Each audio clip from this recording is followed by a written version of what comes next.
Greetings, ladies and gentlemen, and welcome to the latest podcast on this supposed live streaming channel. The hour is late indeed, because this is the final podcast which I'll be uploading here. Just this month, I uploaded my final video essay on the main channel, and my final article on my Substack. I will link these in the description below. After this podcast, I'm going to mothball my Twitter account and go on a long hiatus. I do not know what is going to happen after this hiatus. That is anyone's guess. Now, for this final episode, I'm welcoming back an old guest. Some of you may already know Jared from the earliest podcasts on this channel. However, for our listeners who are new and who may not know Jared, Jared, can you please introduce yourself? Hello to everyone who's new to the channel. My name is Jared, and I used to have a blog called Legends of Men, and I wrote several books related to the blog, but also unrelated. And those I was gaining a lot. The blog was gaining a lot of popularity before I ended it, and we'll go into why that is later. Thank you, Jared. Yes, I was an avid reader of the blog back in the day and have long admired Jared's work on the Legend of Men platform when it existed. So, we might as well then jump into it, essentially. So, let's start from the beginning, Jared. I'd like to ask you, before we go into our topic, which is leaving the internet, why did you come to the internet? Why did you set up Legends of Men, and when did you set up Legends of Men? Sure. So I had a couple kids. I had two boys, and it got me thinking about, how what would I leave behind if I should suddenly pass away too young, while the boys are still learning how to be men. So I started by writing a book, which became a book that I self published on Amazon. It was called Making Manhood in Modern America. It was a labor of love, you could say. Fortunately, I'm still alive, so it's not really needed. But as I was writing that, felt the bug to keep writing, and I was doing a lot of reading, and there was so many there was at the time terms like toxic masculinity were coming out, and so I just kept writing in the form of a blog. These articles were somewhere between 700 and 1200 words each. They were primarily on the topic of masculinity in literature especially. And I just kept going with it. And whenever I had a different idea for something, I would just include it in the blog if it was culture related rather than specifically about masculinity. And I would keep going. I started the blog in late 2017. I went through the pandemic and I ended it. Hard for me to say exactly when, but I believe I ended it in 2021. In 2021. That would be early 2021. So not too long after the pandemic started. That's awesome. And obviously, I have to say right now that your reasons for getting on the internet and initially getting involved in this are far more noble than mine. Well, there's always some ego validation involved in that. I have to tell you, uh, we turn on the microphones, I was looking at some of my old writing to try and get the dates lined up. And every article I was clicking on, I was kind of skimming through it and reading some of it. And I'm thinking, man, I'm brilliant. No one else was saying the things I was saying. And a lot of it, I think, really holds up and it's really good. Um, but so there's always some sort of ego validation as well, even though it was a fairly noble purpose, at least to start. I'll be honest, I know the feeling. I sometimes watch a couple of my video essays and go, darn, I was really onto something here. This is good work. Yeah, I So I think that know the means feeling. you're doing it right. But you should feel like that after you're doing your work, after you've done your work, if it's good. Um, just because I know my audience will be interested, I'll give my own answer to this question. So I entered the YouTube scene 9 years ago. So I entered 9 years ago, which, if I check the date exactly, because I'm too lazy.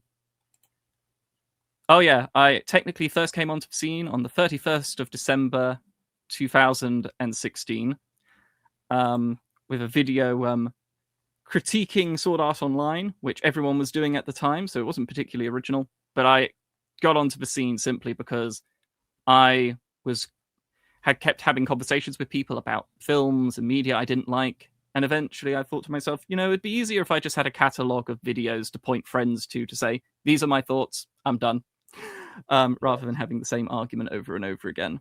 So yeah, not nearly as noble as yours, Jared. But it is good, even though a lot of people were doing it. What was that middle Star Wars movie that came out that everyone hated? Oh, The Last Jedi. The Last Jedi. And everyone was ragging on that, and I know because I watched so much of it. But yours was still one of the best. It really was. Oh, thank you, Jared. That warms my heart to hear such praise. Actually, this leads me on to my next question, because we've been going around this. So, when Legends of Men was up, what was your proudest achievement? Oh man, it's kind of hard to say because, like I was saying, I was going through and I had a lot of great insights. Like I said, a lot of them really hold up. Uh, on the one hand, I could say the sheer volume of it in the writing program, which isn't even everything I've written, but just in the writing program where I stored all the articles, it's 130,000 words, which, the average article was about 1,000 words. So roughly 130 articles. I did a series of 6 physical booklets called The Heroic Reader. I wrote large articles for those. I was able to get an artist.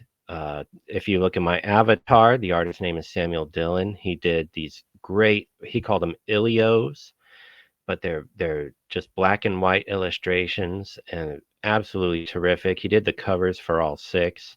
I got guest writers to write pieces, and I made physical booklets on like thick cardstock paper. I stapled it myself, I cut it myself, and I mailed it out myself. I like those a lot. I also did another book. It was the Hero's Journey. As the concept behind that book is that the Hero's Journal, excuse me. The concept behind the book is that the hero's journey, the Joseph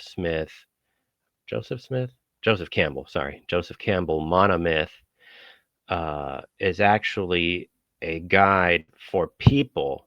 It's not just for myths. It's a guide for people to go from mediocrity to excellence, or from a regular person to a hero. And I took that and I made it into a journal that you could use to apply to your life. And I was really proud of that one as well. Part of that, I created a infographic. I created it, but I had somebody clean it up, somebody through Fiverr.com. But that one was called The Masculine Hierarchy of Needs. And I thought that was really great too. That was part of the book.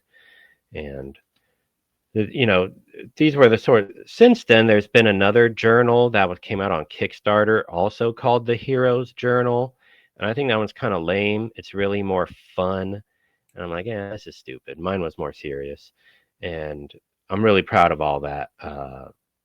It was a bit of a shame that I couldn't make it bigger. So what happened with my books that I was selling through Amazon is that if I sold a book, let's say to somebody in India, which I did sell a number of those, right? Amazon would charge me a $20 wiring fee for selling the book there. So let's say I sold 10 in India and I had to pay one $20 wiring fee. I'd be like, okay, well, that's kind of a wash. But then I'd sell one in Sri Lanka and I'd lose $18. And I'm like, man, this is kind of, and that kept happening. So I had to stop selling all my books that way. Yikes! Didn't really. How were they buying it via Amazon KDP? Yeah. Yes, correct. That's how I did almost all of it. That's curious. I think those fees have vanished, but then at the time, I'm not sure what the independent book scene looked like and how Amazon did it back in the day. I've not had those problems with my books, but then I don't have anyone from Sri Lanka ordering any of the books I've written. So there we go. I don't think they'd get your British sense of humor, which I appreciate. Probably not. Yeah, I actually do have your Hero's Journal on my hard drive as a digital copy, so I'm going to have to read that again after this. Yeah, I think you did actually release. I mean, it's easy at the time to think you weren't releasing a lot, but you actually were releasing consistent articles every week. Yeah, So two to three a week. yeah, it was a very impressive output. I'm quite envious of that one myself. Just for me, I can kind of just cheat and say that my final video is my proudest achievement because I am proud of that video. But I honestly think that my proudest achievement on the channel has to be my video on, as I call them, fantastic weak anime males. That was the one I was thinking of for you because I think that's the one that will become the most culturally prescient if it hasn't been already. It'll hold up. I actually, if I may say so, I think so as well. I'd like to echo that sentiment because I'm really proud of that video.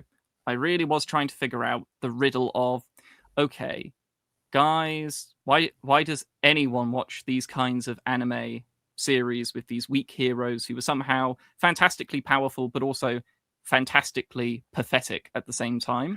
Yeah. And why would anyone write it? And I'll link it down below for everyone to watch it and find out the answer to this riddle. But basically, it's the idea of making a highly relatable power fantasy which doesn't challenge you. Because at the same time as you admire the hero's fantastic powers, you also aren't threatened by him because he's also so weak and pathetic that you're like, well, even I'm better than that guy, right? So Yes. that's the simple way. Can I say as a close second, one of your easily your close second best video is your review of my book, The Red Pill Ideology. That one holds up too.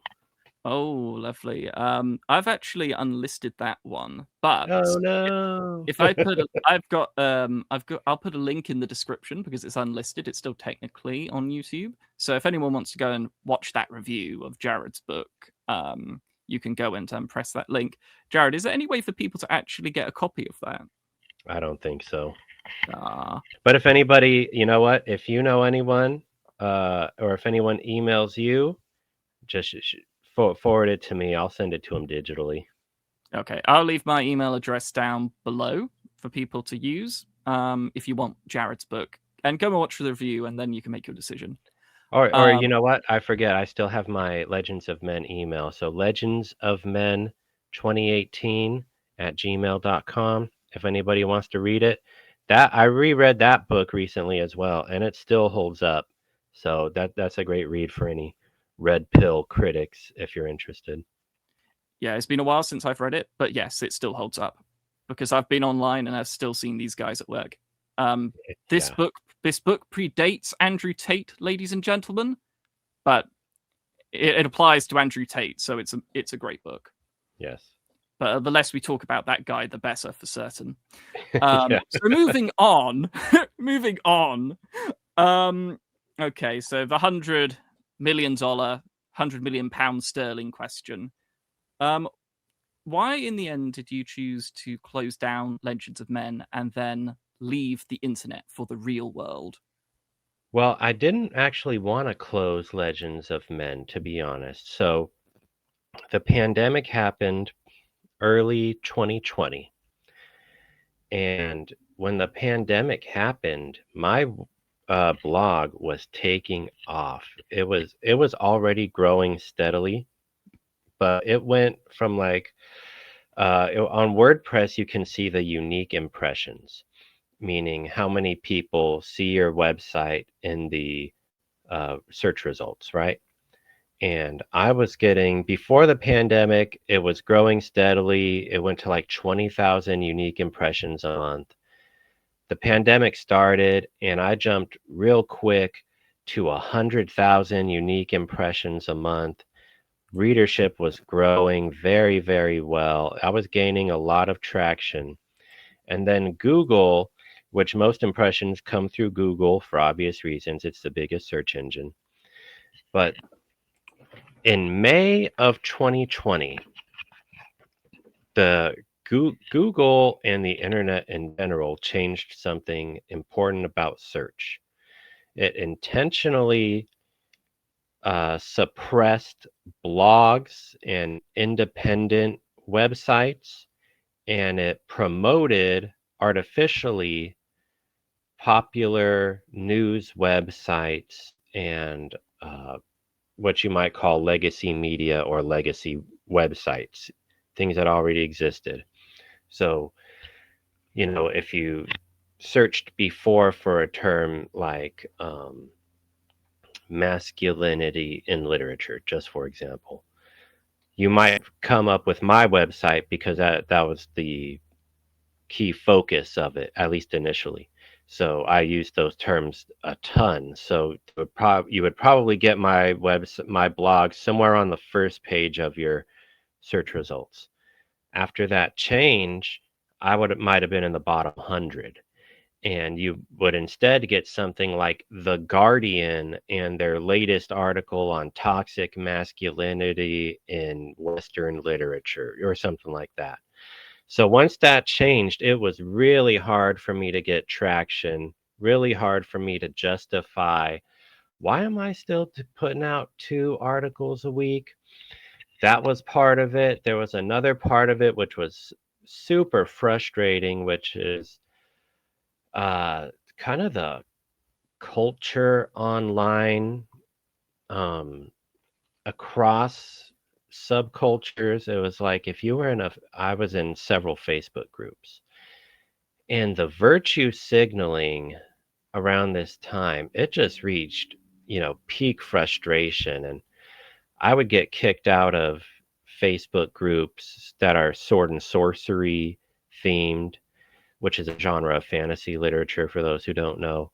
I would get kicked out of these groups for saying it's an inherently masculine genre. And the virtue signaling and what we would probably right now call woke signaling, all that, it was very hard to stay in those groups. I got kicked out of so many groups um, that weren't, I mean, they were like literature groups. They were sword and sorcery groups, and I read all that stuff. So why are they kicking me out? But they would, and it's just that sort of thing. I'm like, why am I doing all this? So that's kind of really why I quit. It was impossible to get to grow the readership. Um, on top of that, like I did have a Patreon for a while. It was doing pretty well in terms of growth, but then the growth stopped and people fell off Patreon, which I don't even blame them. Times get hard, but it just became really hard to justify the time commitment. Even though I liked doing it, it was hard to justify the time commitment. Yeah, Google did some things to YouTube as well, and I think YouTubers have, well, Google did a lot, and the tech companies did a lot to basically put down, let's say, more independent voices, and basically to, yeah, which is just me basically blabbering and saying I agree with the assessment that sometime in 2020, the algorithms started changing for the worse. And then, if we wanted to, we could just chalk it up to being a few years too late. If our channels had grown, if we were established 2 years earlier and our channels had grown when blogs could and independent videos could get popular, maybe we would have survived that change and we would have still had great viewership or readership, and maybe we would have stuck with it. But it's just hard to justify time commitments if you're not really gaining much traction, you know? Yeah, agreed. That although there is talking about traction, and I guess now we can sort of move into our discussion about leaving the internet because now you mentioned traction, this is something I sort of want to talk about, but from a different angle. Okay. So the reason that we all want traction online, essentially, everyone who does this kind of thing, the reason we want it is because we want to impact people. I think that is fair to say. Yeah, that's the ego validation I was talking about earlier, which I don't say it in a bad way, but that's part of it, you know? Yeah, definitely part of it. There can be a selfless motive as well, just to help people live better lives. And of course, for those of us who do business online or have businesses online, there's obviously the desire to get income for to live our lives and to bless the people we love, etc. Family, friends, etc. Um, but there is So for me personally, the financial motive hasn't been a thing personally. So the thing that has been motivating me a lot on the internet has been the idea that I'm making positive changes. And as of late, I'm just on the individual level, maybe, but on a macrocosmic level, I'm not persuaded I am.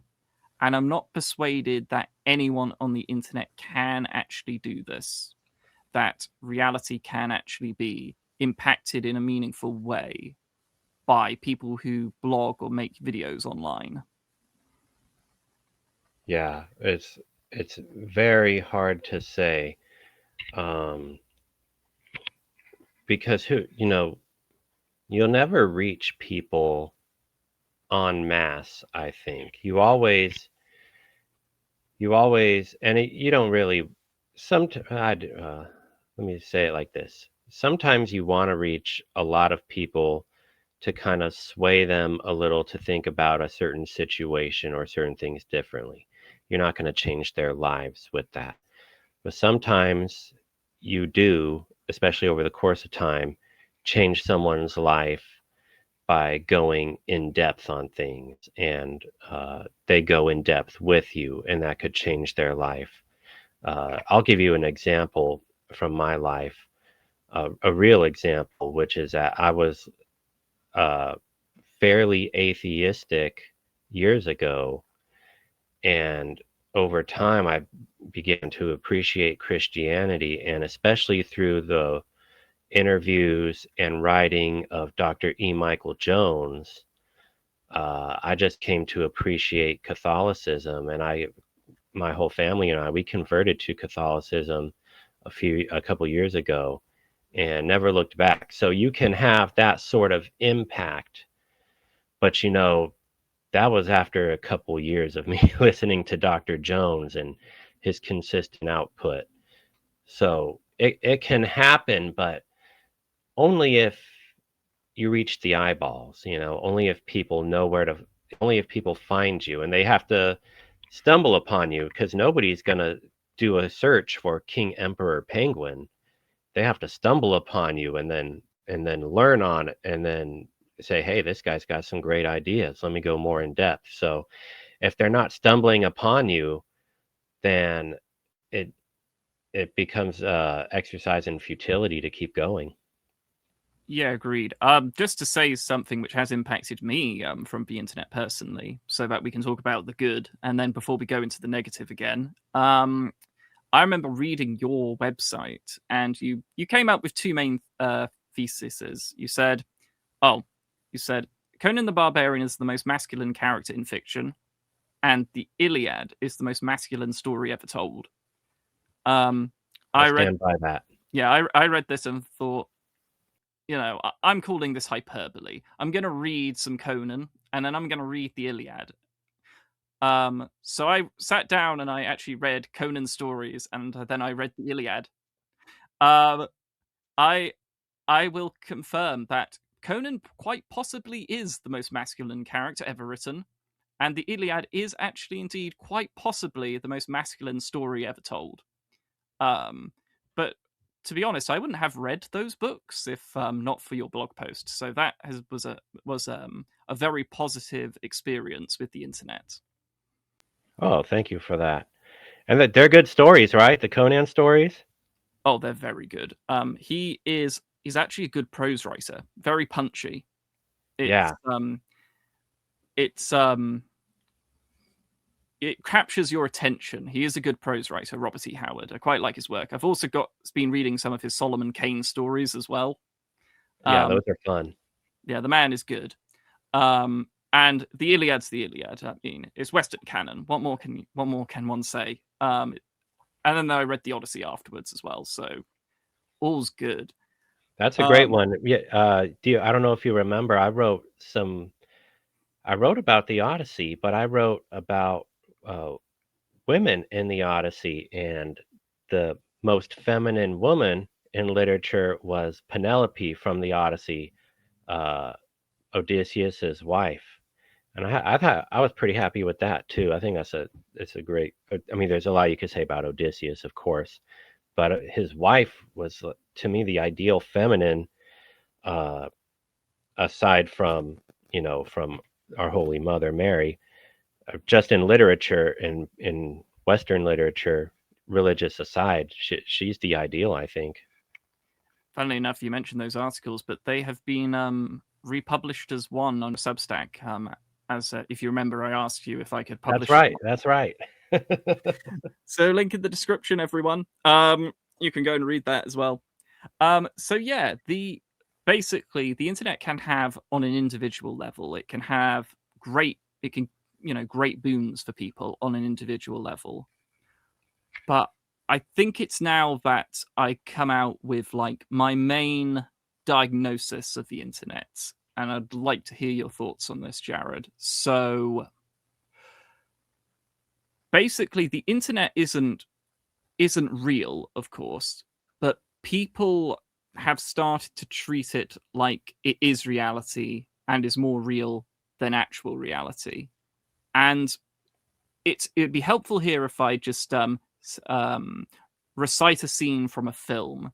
So, for those who have seen Christopher Nolan's Inception, there is a scene where the main characters are in this basement talking to a chemist who is coming up with new chemicals and concoctions to send people asleep and keep them asleep so that our heroes can go into their dreams and try to mess with their subconscious and their brains and implant new ideas into their heads because they go on a heist in the dreamscapes to implant an idea in a businessman's head.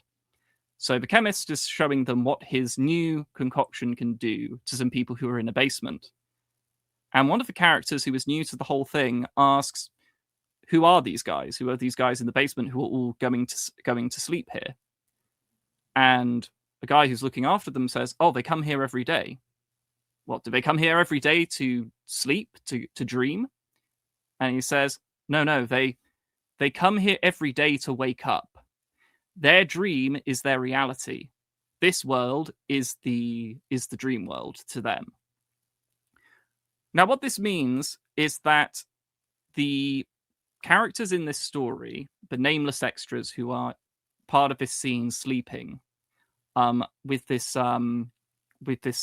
chemicals and dream equipment attached to them, they have normal lives. Like they go to work, they go and do all the stuff in real life that we all do, but they don't treat that as reality. They don't act like that's important. They go into the dreams, and that's where they live out their lives. This is how many people treat the internet, as far as I can tell.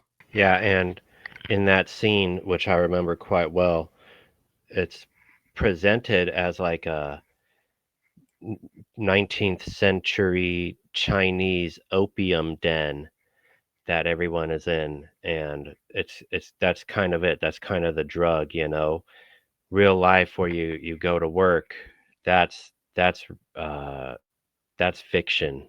That's not real. But when you're in your dream, doing what you want to do in your dream, that's more real to them.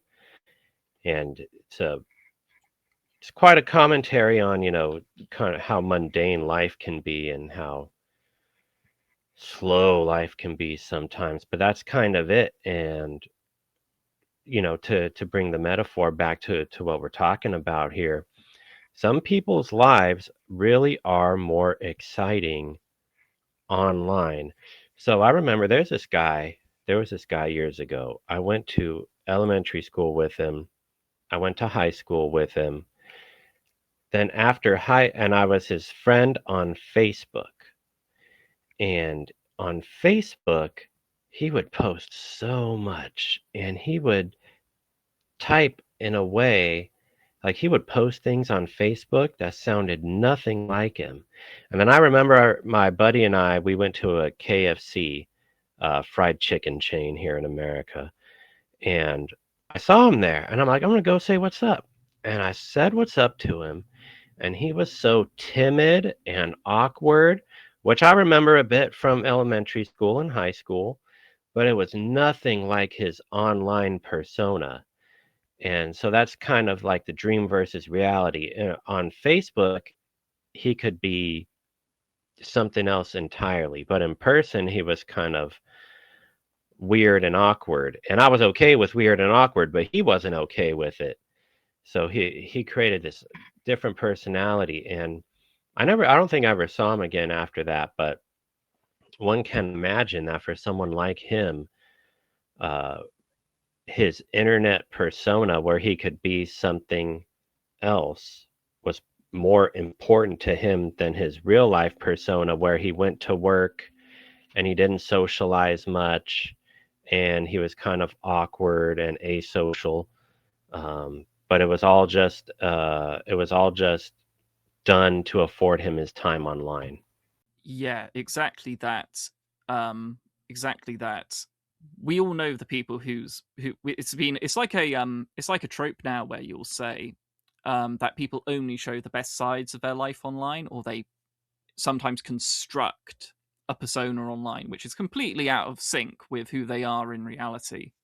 Like your friend. There's also another, and I think we'll actually have to come back to this at some point, about sort of like adventurism online, if that makes sense, where people, their lives are so mundane that they try to find adventure, or they try to find excitement online by engaging in all kinds of subcultures and talking with all kinds of other people, etc.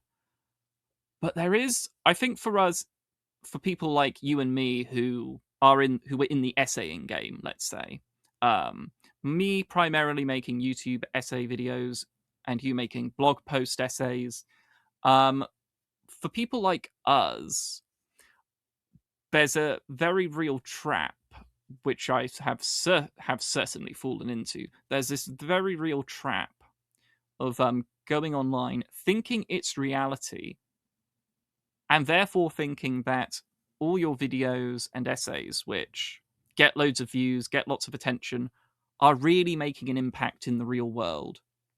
When the truth of the matter is, they're probably not actually making a bigger impact as you'd like online, let alone the real world.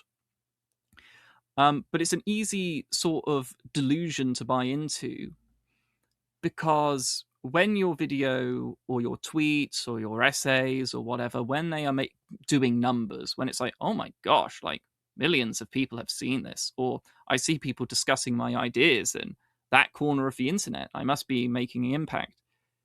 It really is easy to fall into the trap of thinking, well, this is actually crossing the threshold of the internet into reality. And I know you'll have something to say on this, but personal assessment is my assessment and my thoughts on this is that it just isn't the case. Like 99% of whatever you do isn't going to impact the real world. And to the extent that it does, it's going to be on a micro scale, like individuals rather than society or collectives as at large. Yeah, the one of the things that we've learned to appreciate, especially in the last few years, especially, is that people just want content, just in general. Just they can't be bored for a minute. At the same time, they can't think deeply for a minute, for 10 minutes rather. So they just want content. So you're kind of in a between a rock and a hard place, if you're still making stuff, because you've got your people are reading your content, but are they just reading it just because it's content? That's point number one. And then point number two is they're not reading just your stuff. So are they reading it and they're like, wow, these are some good points. And then they read something else and they've forgotten about you already. You know, that's especially YouTube. Um, especially YouTube, they've really favored people. YouTube has really favored people who come out with content. Just they just turn it out. They turn a 2 hour interview into 20 10-minute clips, and they release these every 4 hours. YouTube really promotes that sort of content production. And for us, we put a lot more thought into what we're trying to do. And we're maybe the thoughts aren't fully fleshed out. Maybe we have a good thought and it would really take a whole book to kind of flesh it out, but we only put a 1,000 word article out there or something, right?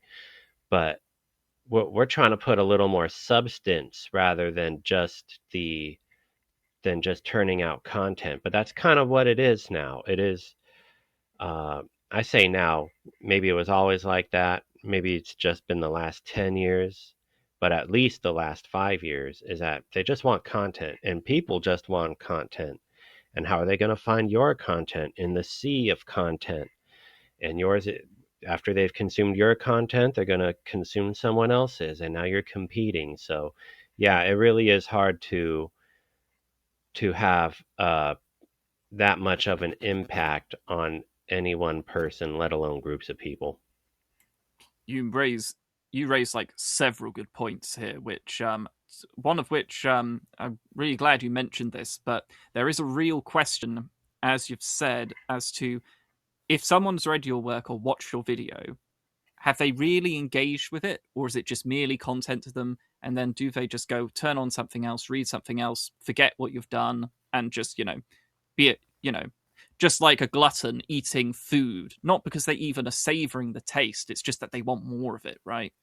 Yeah. That is a really really good point, because we can't tell, obviously. Like, you can see that something you've written or something you've produced has got likes and it's got views. You can't tell what the engagement has actually been, from those individuals. You can't actually tell. You don't know if they actually only watched 5 minutes of your video and liked it, and then you went and did something else while not listening, while watching something on TikTok on their phone, right? You don't actually Yeah, know that's right. how they engaged, right? Um, the other thing is The other thing is, going back to your point about content and how it's just YouTube in particular, but I would say Twitter now, especially, is just all about content, about the endless content. And a recent development, which this isn't why I'm leaving the internet, by the way, I'll just say this. This isn't why I'm leaving the internet, but this is a problem which I see, and it just compounds the the gripes I have, is that now we have, okay, air quotes, AI generators, which recently, just a few days ago, um, what is it? Sea Dance dropped, and Sea Dance is this quote unquote AI generative program, um, this sort of visual large language model, which if you put prompts into it, it'll produce videos. And it will generate videos out of nothing, and it has produced, obviously you can tell that they're AI, but it has produced videos of, let's say, passable quality. So one of the ones that was going the rounds on Twitter was somebody prompted a fight between the characters of Ethan Hunt, played by Tom Cruise, and John Wick, played by Keanu Reeves. So they Yeah. have a gunfight and a fist fight. And yes, you can tell it's AI generated, but I'm telling you something, it looks passable, it looks really good. And the problem is everyone can use these programs. So guess what everyone's doing online right now? They are using these things. They've been using them to produce images. They've been using them to produce novels, and they're now using them to produce films and animations.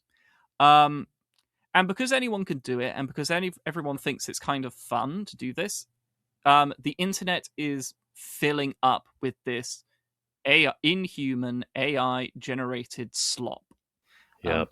it's just everywhere, and it's only a matter of time before many people get really good at using these things and start producing feature-length videos and uploading them to YouTube.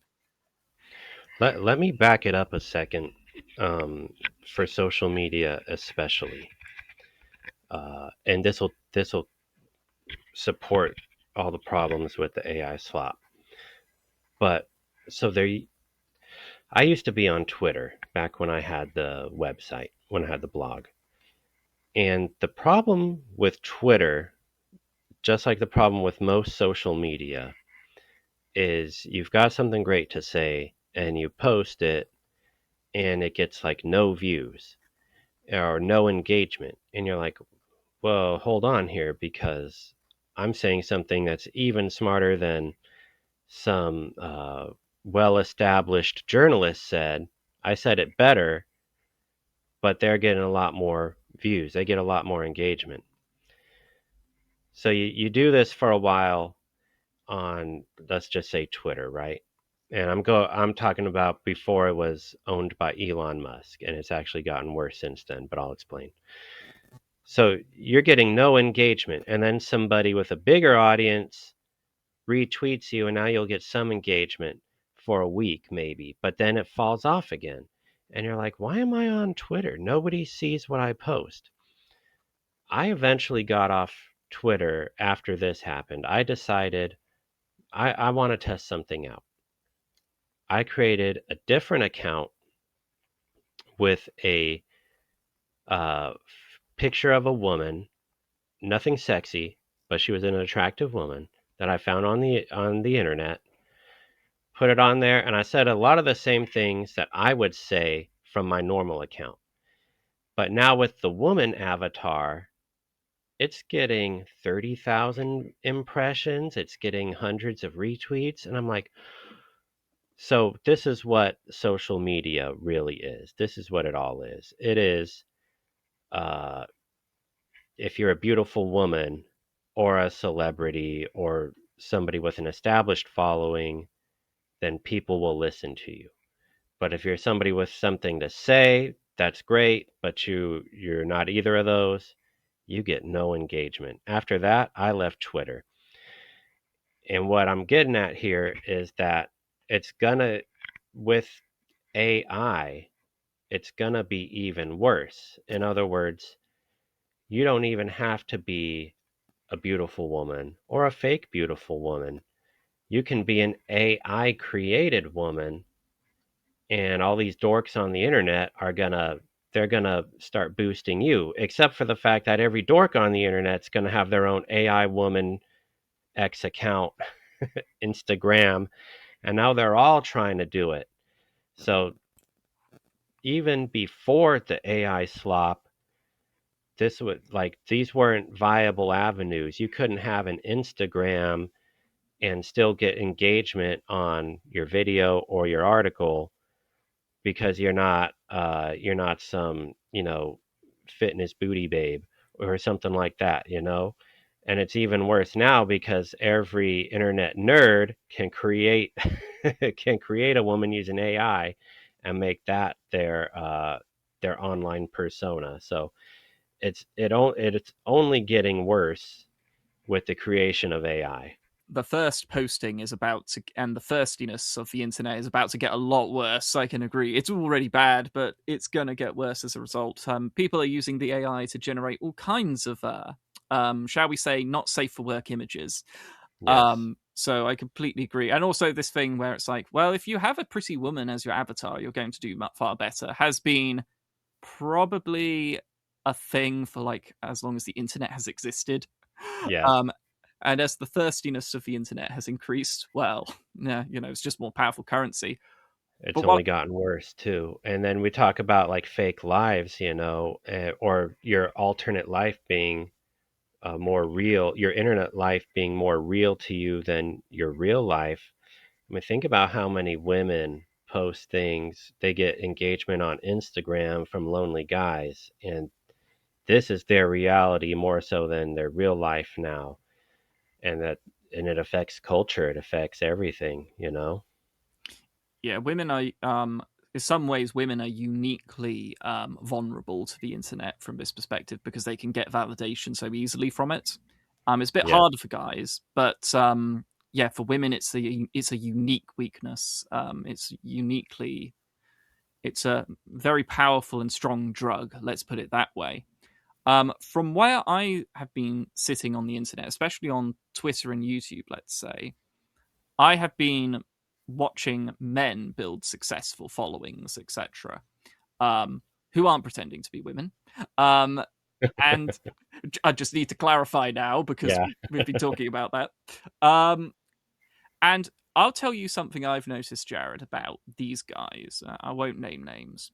Um, these guys are like essayists and um, thought leaders or influencers is now the term, right? Um, they all they basically all the first thing is they're part of a sphere. I won't use the word community because Okay. there are no communities online. In the same way, there are no actual scenes online. Scenes and communities exist in real life. Yeah. On the internet, you have spheres, and to be even more specific, you have discourse spheres. A word Yeah. which is doing the rounds online at the minute is silo, as in, oh, you're siloed. You're in a silo, an echo chamber, essentially. Yeah. So you have silos where these discourses happen. Occasionally, there's interaction between the silos, but yeah, you're in a silo. So what's ended up happening for a lot of guys is that they get into a silo, they build a name within the silo, and they basically generate. It's because they're dealing with ideas. They generate followings and traction and eyeballs, etc., by saying an idea, saying it not very clearly, and saying it in such a way that it's controversial and divisive. And then they spend, you know, dozens of subtweets and repeat tweets trying to explain how everybody has misinterpreted what they've said and that this is what they actually meant. And so I will see someone make a tweet when they'll go, "Oh, but people have misunderstood me." And I'll look at the original tweet and go, you said it in such a vague way that it was open to this interpretation. How Can could you give an example of a silo? a silo? Well, have you heard the term echo chamber? Yeah, Oh yeah, absolutely. it's No, basically that. I'm familiar with the concept of the silo, but since you Oh, don't want to name names, and I don't blame you, can you give me an example of a silo almost? okay. So I'll give you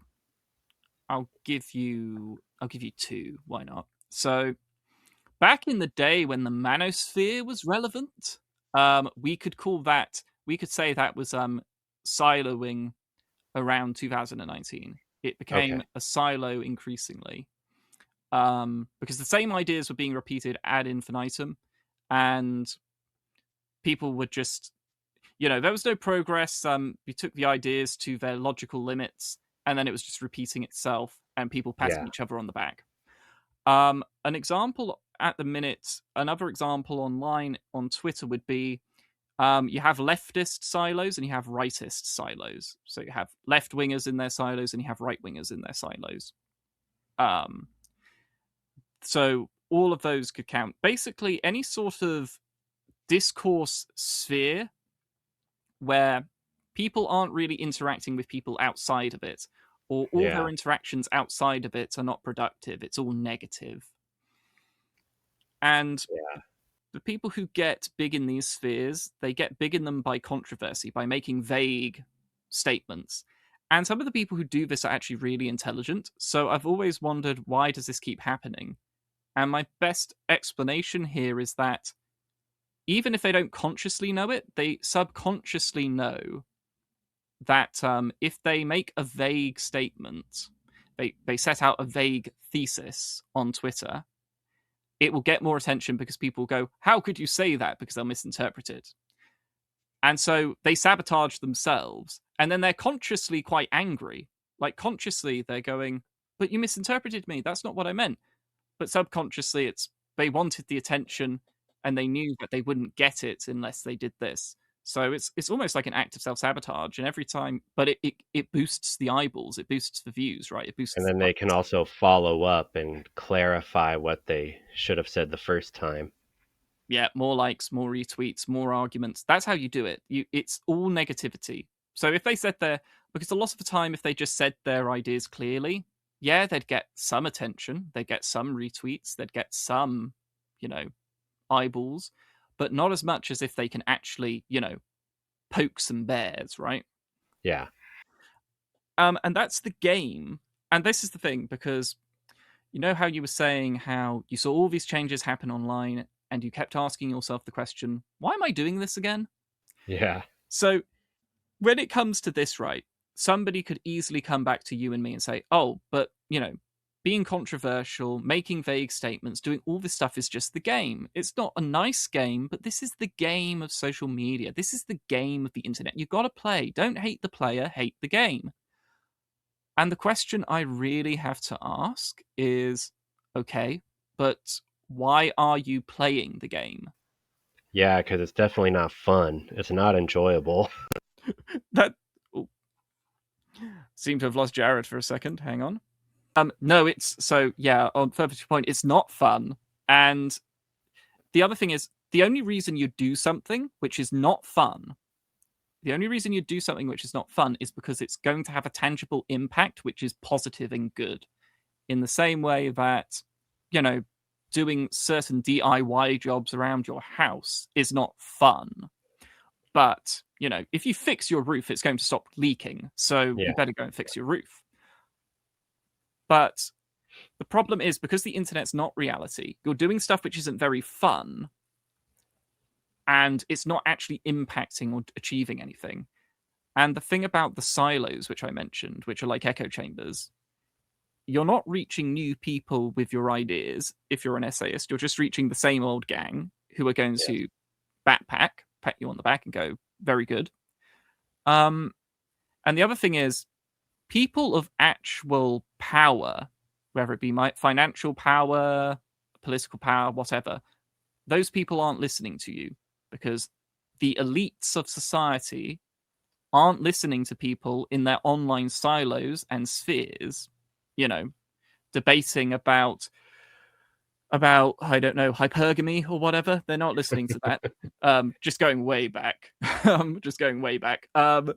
Where that was still a thing, people debated a lot. They're not listening. But some people have, because some people really do treat the internet as their reality, they think that they're going to eventually get noticed by the elites. They're going to eventually get their words will eventually reach people of importance.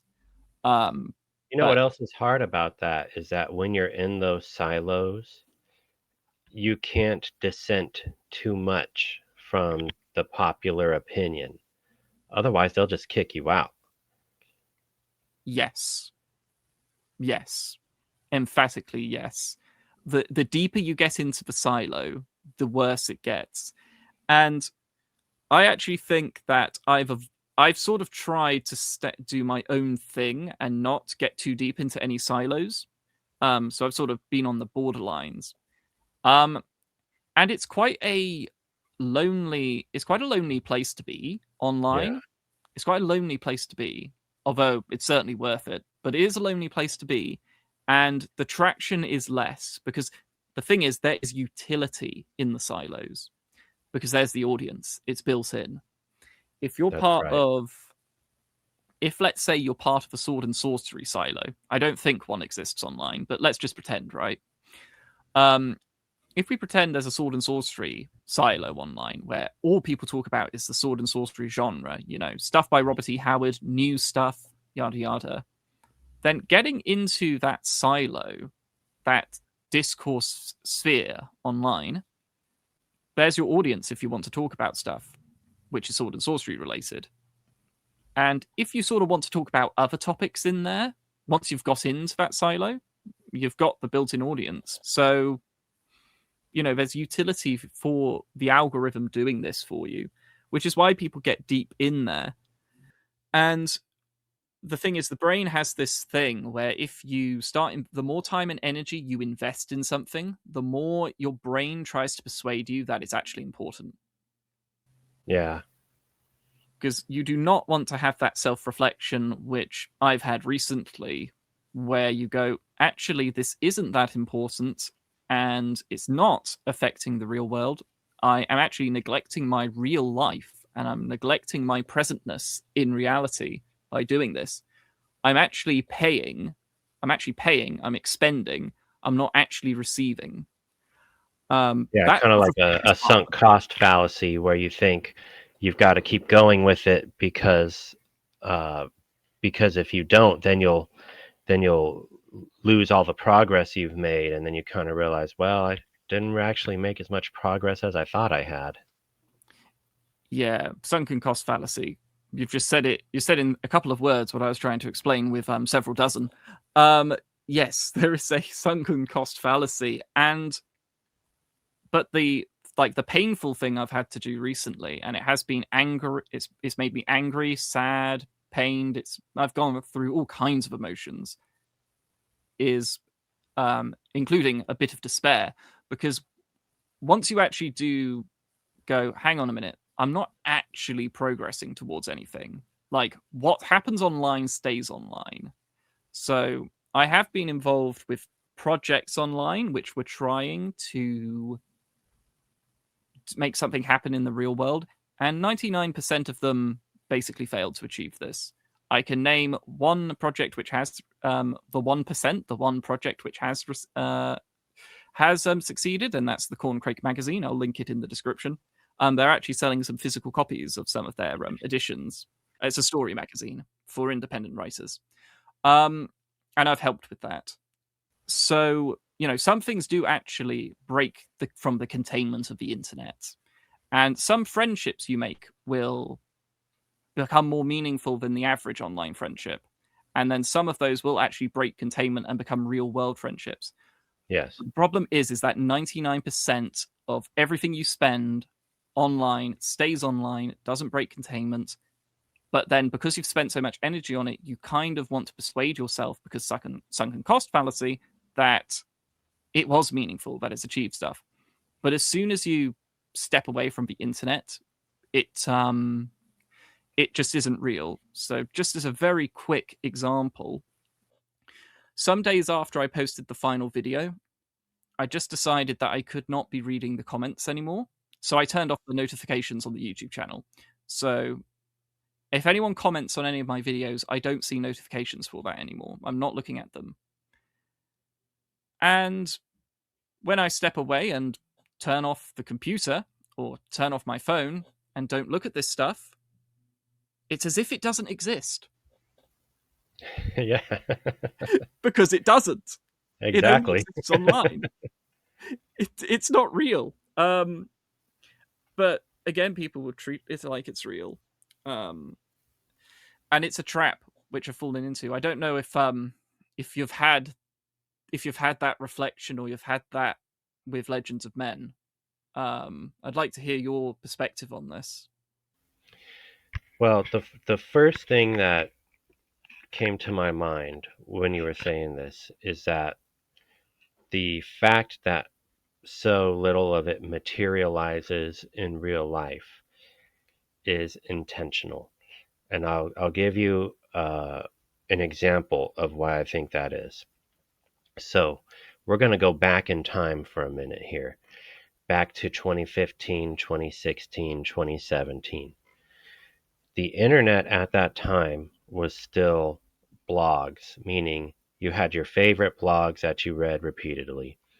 One of my favorite was Return of Kings. Return of Kings was like a think tank.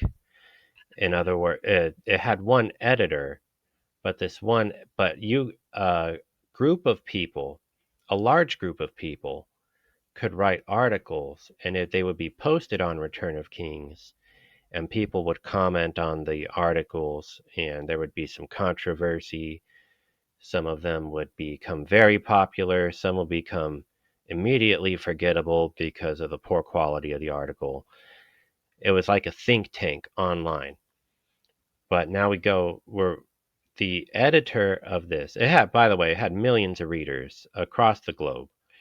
Um, the editor of this, some of you guys may know the name Roosh V. Roosh V was the editor, and he had an idea, which was all of my readers who live in the same town, we're going to take this off the internet, and I'm going to organize just guys' night out, drink nights, happy hours. On this day, we're all going to, if you live in this city, you're going to meet up, or excuse me, on this day, if you live in this city, this person is going to organize a meetup for you. And if you live in this city, this person is going to organize a meetup for you. So he was trying to take it off the internet, go into the real world. Immediately, a coordinated legacy media attack came on to, they started attacking Roosh. They called him somebody who promoted sexual assault in women. Of course, it was not true, but they said now he's setting up these sexual assault gangs in cities across the globe. Of course, none of it was true. Some people, the meetups were canceled because many of them were receiving death threats. Some of them still happened because people were like, oh, I'm not afraid. Let's just go do happy hour. I said, okay. So some of them still met up online, or excuse me, met up in person with people who had the same interests online. Now they met them in person. So the point I'm getting at here is that the fact that so little materializes, I believe, is a coordinated effort to keep the online realm online and make it not materialize into real life. That's kind of the first one. And then in terms of like, for me, it's hard to say, like when you're in the business, for lack of a better word, of trying to change people's thoughts or open people's minds to new ideas or something like that, how much of that is really going to be in the real world? If somebody adopts your perspective on an issue, technically you've succeeded, but you'll never know if you've succeeded, and you probably won't get I've gotten some emails that are really incredible, like life affirming type emails, um, not many, but that's okay.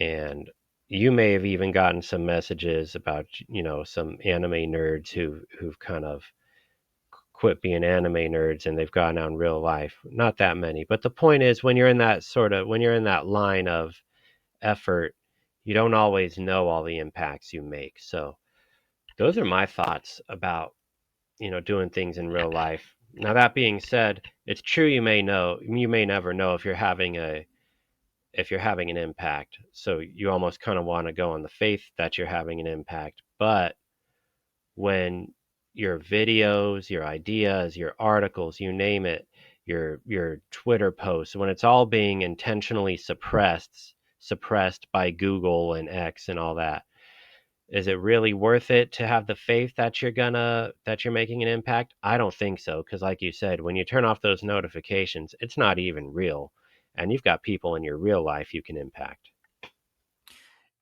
Yeah, that last point is prescient. You it's very hard to have any kind of faith when you're not doing any kind of numbers. And yes, it's the people in your real life which matter, and who you can actually see and talk to and have real experiences with. From the side of like people trying to organize the online to become real. I know of various people who are trying to do that at the minute, and fortunately, today the legacy media, let's call them, aren't as coordinated as they were when Return of Kings and Roosh V were around. Um, they have become the energy to sort of coordinate attacks on people who are trying this now. That energy just doesn't exist anymore. Um, Roosh V, I think, attempted this at maybe just the worst time, which is Yeah, sad to say. probably. Um, uh, but from my experience watching this, the results are very mixed as to how effective this is. I mean, I speak to some people who are trying to do this in America, for instance. They're trying to meet people they've met online in real life, and then they find out that they're like several states away. Yeah. And it's effectively not possible. And I was having this conversation with an American, um, and and I was just saying, we were just talking about it, and I said, well, you kind of got to just meet people, find the people in your local church or community or whatever, and bond with them and coalesce around shared values rather than shared politics. Um, because the politics aren't actually that important. Sort of the thing I'll say about meeting people who just share your politics, that doesn't actually mean they're your friend. It really doesn't. I think It's a anyone very who weak bond. Yeah, I think anyone who has done this, whether it be online or whether it be in actual political parties, the Democrats or GOP in America, or the Tories and the Labour Party in the UK. I think anyone who has done it online or in the real parties, let's say, they'll find that just because someone shares your politics doesn't actually mean that they share your deepest values or that they'll necessarily be good friends. Yeah, it has. I want to say I don't want to say nothing, but it has almost nothing to do with if they're your friends. I mean, number one, can you guys laugh at the same jokes? So you could Good be point. completely in line with somebody's politics, and they just can't take a good joke, so or they won't be your friends. It's the Return of Kings one is a example. I think is a good one for two reasons. The first one is that the audience was so big that you could meet five or six guys in your city who also read Return of Kings, and if they read it, they presumably have some they have some commonalities with you, and maybe nothing materializes after the meetup, after the happy hour, but at least you could say you did it, and maybe something does. Like I said, I think that was intentionally blocked. But then what's also worth noting, I think importantly, is that Roosh V himself, the editor and the person who tried to organize those, where is he? He's off the internet. He found something more important to him, which was Orthodox Christianity. And he came to that after the death of his sister, which was very tragic for him because they were close. So i- he became an Orthodox Christian, and he slowly but surely started, he left the internet, and he was doing a little bit of writing, nothing controversial, and he just closed it all down. Everything he's ever written, or any websites he had, any articles, he took it all down. And you don't even hear him anymore. You don't even hear about him anymore, which I think is how he wants it. But that's kind of, do you really think he misses it? He's got something deeper now. And I think if we could talk to him in front of an audience, he would say that he doesn't miss the internet because he has that something deeper. Presumably, if he did miss the internet, he could come back at any time, but he doesn't. Yeah, I really hope that Rich V is doing well wherever he is, um, because especially on his latter days on the internet, I really did actually develop some respect for him. Um, I didn't like a lot of stuff on Return of Kings, but I appreciate what he tried to bring, and I really do hope the best for him. Um, yeah, I think he's made the right call though, to just leave the internet.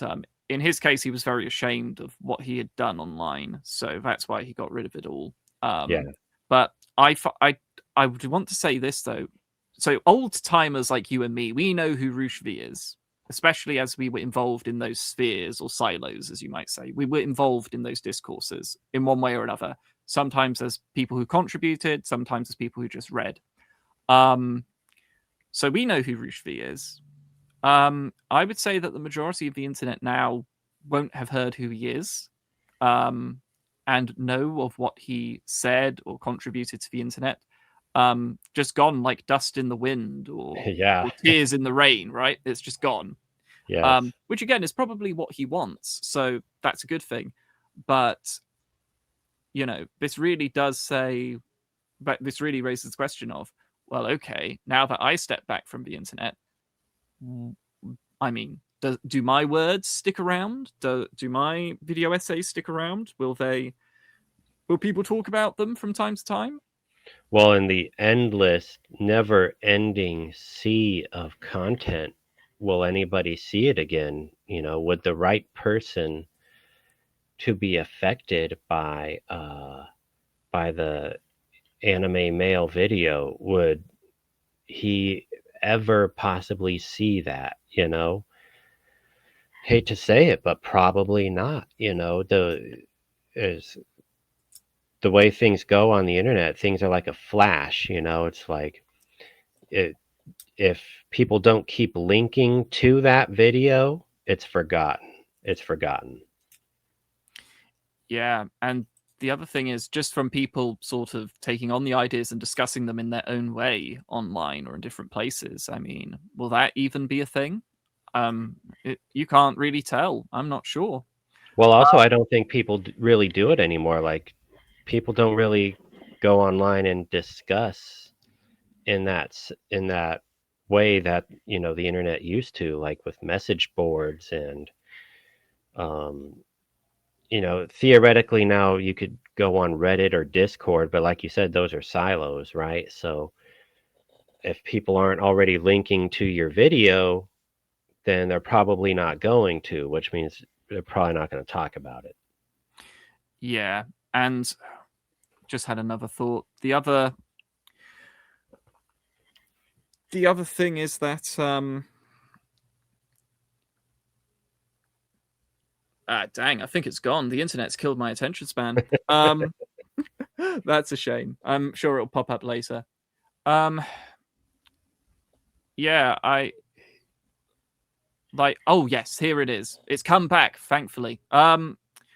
Yeah, the internet has changed. I think because I think when I was coming on, the internet was changing, but I know when you were on it, certainly, because you're far more senior than me. Um, the internet, originally people like, and I've seen another podcaster talk about this as well, who's also more senior than me. Basically, originally the internet really was just the idea space. You couldn't make money off the internet. It was really difficult once upon a time to make any kind of money on the internet. It just wasn't easy. So most people went onto the internet for the love of the game. If they were essayists or Yeah. bloggers or YouTubers, they went for it for the love of the game. As the early 2010s came along, it suddenly became possible to make money off it. And for the passionates who were really on there for passion and for the ideas, for the love of the game, for them this was brilliant because they just went, hang on a minute, I can make money off this. I can make my passion my job. So for them, it was a real boon. And they were already established by then. Yeah. Yeah, they're already established and they were doing it for, for lack of a better term, noble reasons, the right reasons. But as soon as it became easy to monetize what you were doing on the internet, well, let's just say not all of the crowd here are online for the love of the game or for the ideas. They're here to just juice the system. They're here to wringle every last drop they can, and they'll use all tactics at their disposal. So at the minute, now that AI generated content is a thing, that's what they're going to end up using to augment their stuff. So recently-ish on Twitter, this was happening in the last year. It was quite a funny thing. All these strange accounts started popping up on Twitter, and they always had a name like Renaissance Europe or Western Uprising or anything related to, Western supranationalism or Yeah. ethno-nationalism or whatever, right? These started popping up, and they always had Greco-Roman statues in them, often AI-generated ones. And they'd pop out of nowhere. They'd have a big following, but strangely little engagement on their tweets, but a big following, like a big following on the Twitter, if you looked at their followers count. And they would post all this patriotic stuff about whatever country they were aiming at, normally America. So normally it was like MAGA posting, but Okay. not just exclusively that. And people kept making the joke of, "Oh, I smell curry," joking that this was actually some guy in India who was doing Yeah. this. And then Elon Musk did something funny. He made it obligatory for Twitter to show the location details the nationality details of each user. So little flags now pop up on profiles saying which country that user is in. And Uh, and yes, all of these Western nationalist accounts were in India. They were all Indians. And you have to ask, okay, but why was this happening? Why did this yeah. happen? Well, it's because you can make money off the internet. So some Indians, tech-savvy Indians, went, why don't we just try and make money off this? Because it was that easy. The money thing is a big problem, I think, now for the internet, because it's part of the reason anyone produces slop now or anything, or stuff like that. It's so that they can get money. Whilst in Well, the and past, the problem, and the other problem too, is that if you think you want to make money off the internet, you kind of already have to be established. You kind of already have to, it's not like an entry level job that you can apply for and you can start making a little money and then you make more and more. You have to be established. You have to have been doing it for a while.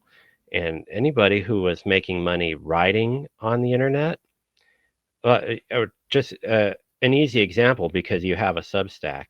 Most of the people who make money off their Substack are already well-established authors. I'll give you two sides of that coin. Ann Coulter on the right and Naomi Wolf on the left, two very popular authors with best-selling books. And then they make a Substack, and then they get lots of people to subscribe to their Substack, but they were already established. So can you get on there with a great Substack and start making money now? Almost certainly not. So this is like you have to already be successful before you can make money on the internet. And if you're already successful, then who the heck cares? yes, this is a trend. I'll play devil's advocate though and say that it is actually possible for some nobody to rise through the algorithm on, let's say, Substack, since we've used Substack, rise through the algorithm and make money. The problem, like good money, let's say, or respectable money. Yeah, we'll go with that. Or a good supplementary income. That's more realistic. But yes, it's possible. The problem is that there's a Pareto principle at play. There can't just be, not just everyone can make that kind of money. So statistically, you're less likely. If that is your goal, if your goal is to go online and make money, statistically, you're in some trouble. And especially as an ecosystem or a hierarchy, let's say, gets established, it will ossify pretty quickly. It'll become rigid, and it'll be harder to break in as soon as that happens. Yes. So just thinking of Critic YouTube, for instance, now that you have, I think, whether you like or hate him, the Critical Drinker is basically at the top of his game. He's at the Yeah. top of the Critic YouTube game. He's at the He's top. who I think of. Yeah. If I say Critic YouTube right now, people will talk about him. Maybe back in the day they'd think about Mauler, but less so. Yeah. Critical Drinker is at the top of his game and is at the top of the hierarchy. Just by being at the top of the hierarchy, and just by, sort of like being the king of it and establishing it, this just makes it more difficult for anyone who wants to break in. Like, you have established names for Critic YouTube, Mr. Plinkett, Red Letter Media, um, Overlord DVD, and Critical Drinker. Obviously, I guess I'm somewhere in the pecking order. But yeah, because we're there, it's actually harder to break in if you're just a little. If you're starting Critic YouTube now, breaking in is a lot harder, especially as Critic YouTube had its heyday with the last Game of Thrones season and the Star Wars sequels, and now Yeah, that yeah. hate, and I was there, all the Lord of the Rings Elrond meme. I was there all those years ago when the strength of YouTube failed. Yeah, I was there, right? And it was heyday, and then after that, it was only ever going to be decline. Um, we went there. We fought the war. Let's say the war ended, and now it's peace. So there's less relevance for us than ever before.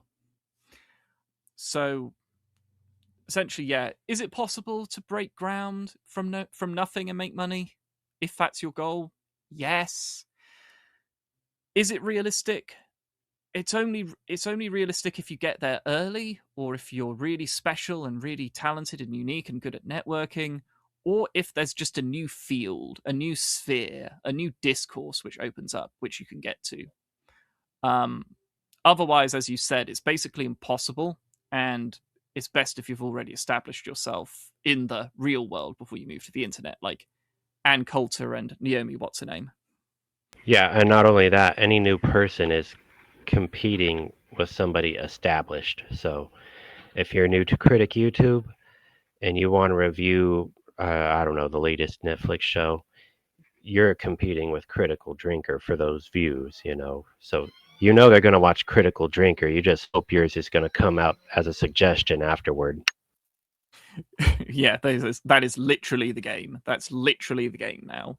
Um, um, yeah. So even as people just flock to the internet to try and make money, and sometimes in very immoral and very sad ways, um, like loads of women who flock to OnlyFans, where again there's a Pareto principle going on, where only a few of the women on OnlyFans actually make money. Um, that is such a sad and dreary topic that I don't want to touch it now that I mention it. Um, yeah, Conceptually, it holds up, though. it's just sad. But that is the internet now. Like, most people who go on to try and make money, even as people flock to try and make money, it's basically, for the average person, it's basically impossible. And then you start resorting to, you know, to very, very sloppy and bad methods to try and get that attention. The discourse becomes tainted and corrupted by people who are just there to get attention and get money. And then the idea space sours because people aren't in there for, they're not seeking truth. They're not in it for the love of the game. They're not in it for intellectual stimulation. They're in it to make money. And the internet gets noisier, and the noisier it gets, and the more slop and bad content which is piled up, the harder it is to find the good stuff, and the less rewarding it is for everyone. All the more reason, just time to just step away. Time to leave. Which before we go on to, I guess before we go on to how to leave the internet, is there anything else which we're kind of missing in our assessment of the internet? I know you'll have your own thoughts about this, and from your own unique angle. Uh, I would, do I regret it all the time, all the hours I spent writing? No, I think I did have some impact. Um, I know I had some impact.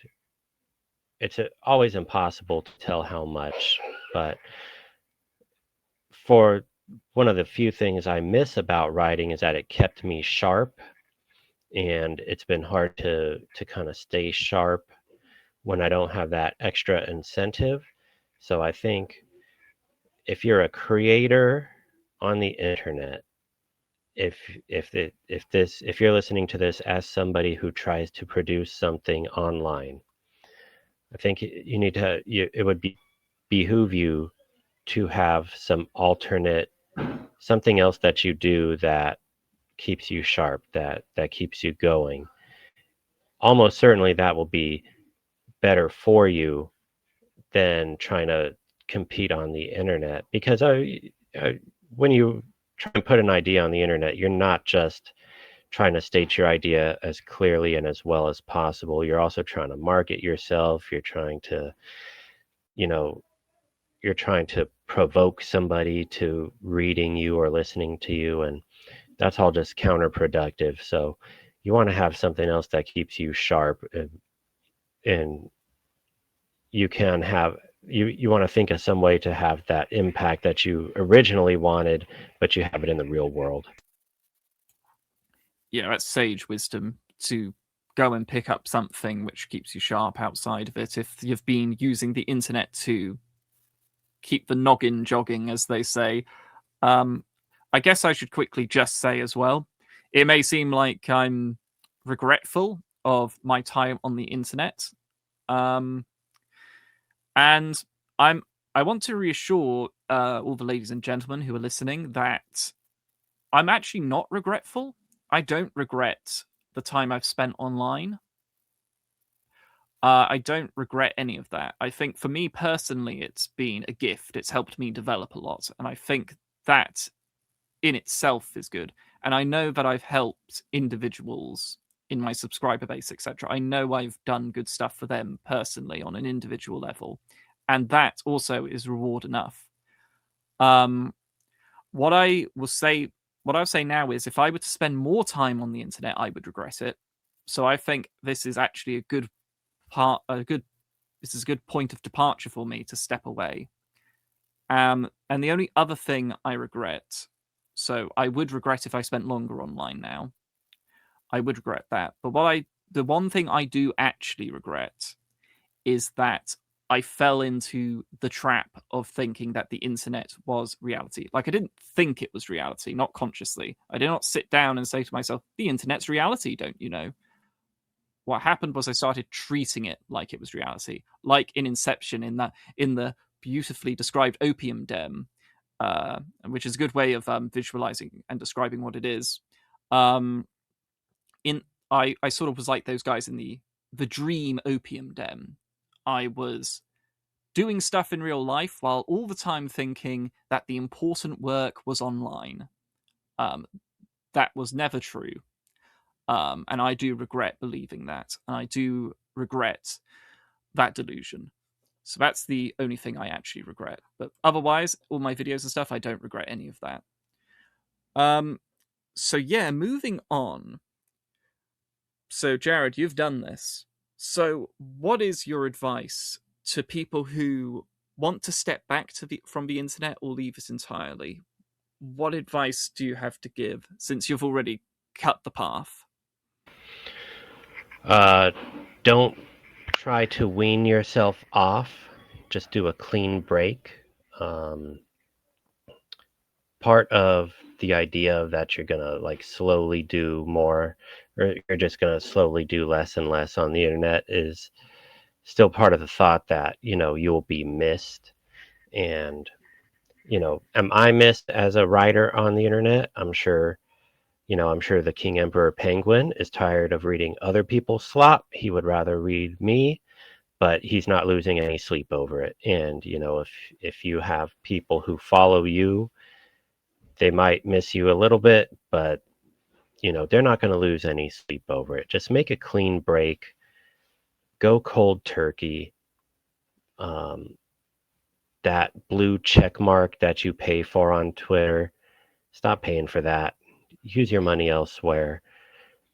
The however, like I said, ego validation was part of it.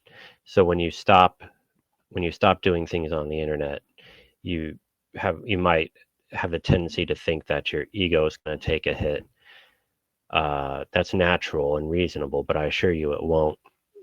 You will be just fine without that audience of nameless, faceless, anonymous Indian bots retweeting you or, commenting on your videos. Or my advice is to make a clean break.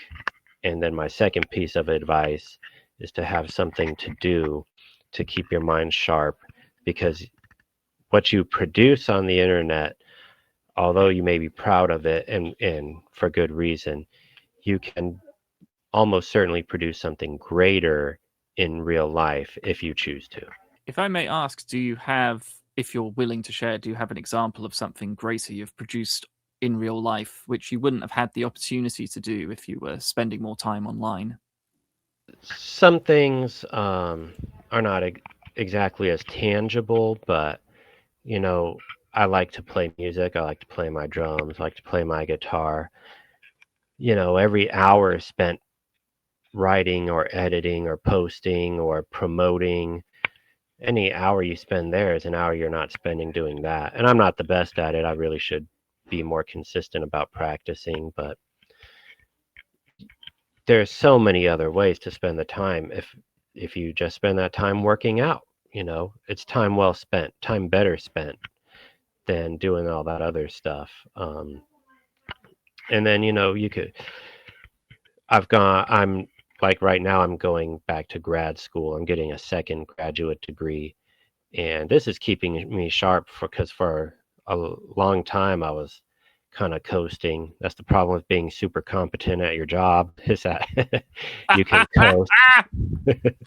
You can kind of coast, and it doesn't keep you sharp anymore. So now I'm going back for a second graduate degree, and I'm already having a lot of fun with it. As I'm building an instructional module in one of my courses. I'm building an instructional module in how to look busy in an office so you can do personal tasks when you're supposed to be working. And that's a lot of fun for me. My gosh, I might want that. You must I got tell you me when you've covered. finished it. Yeah, actually, I loved your examples. To be honest, I thought those were great. I don't play an instrument, but if I did, then yeah, I would. That would be a great thing for me to spend my time on. I would say it's funny because sort of contra to your advice, I have been slowly breaking away from the internet. This podcast is, and the hiatus I'll announce on Twitter in short course um will be like the clean break, but I've been slowly actually weaning myself off it successfully, mostly. And I discovered something quite interesting, and I wonder if you've discovered this, Jared, as well, whether you felt this. I suddenly had more energy in real life. And I don't mean physical energy, I mean like mental energy in real life. Like suddenly certain things which I'd just been putting up with in real life, I just didn't feel like putting up with them anymore. And in the course of like a few weeks, my life improved massively, but I don't want to share the details too much. So I don't know if you've had that, but your energy just seems to come back as you step away from the internet because all your energy is being sucked by the digital space, is what I've discovered. Yeah, I would say a lot of my mental energy uh, was very easily channeled elsewhere. I didn't get more, but you got to keep in mind I'm an old man. I'm 40, so uh, sometimes my energy's gone down in some ways, even though I still manage to work out consistently and stuff like that. But your it is very easily to channel that into more productive things when you kind of set your priorities straight. And then when you're not on the internet at all, it's not a priority. So now you have all that energy to pour into anything else.